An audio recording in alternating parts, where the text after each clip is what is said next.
नमस्कार मित्रों, साहित्य मधु की प्रस्तुति करने भी में आप सभी का हार्दिक स्वागत है।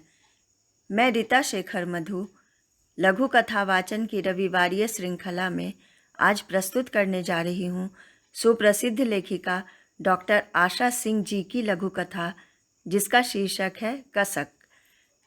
लघु कथा के बाद अपने विचार भी प्रस्तुत करूँगी।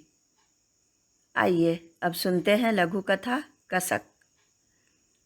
सुबह आनन फानन में घर के सारे काम निपटा जल्दी से तैयार होकर नेहा जब चौराहे पर कॉलेज की बस पकड़ने पहुंचती, सामने ही एक मकान की बालकनी में बैठी चाय पीती अखबार पढ़ती एक स्त्री पर आंखें अटक जाती, एक कसक के साथ।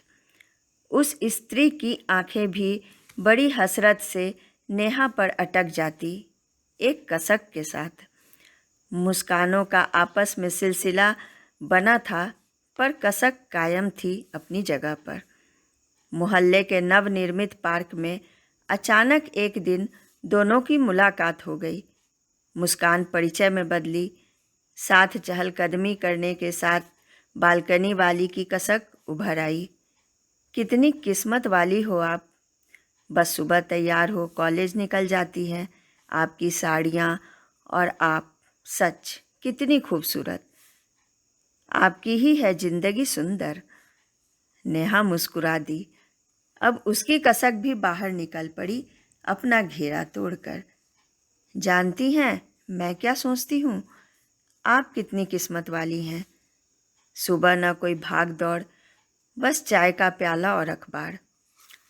ये सुकून की चाय, ये फुर्सतिया लम्हे, सच तरस जाती हूँ मैं।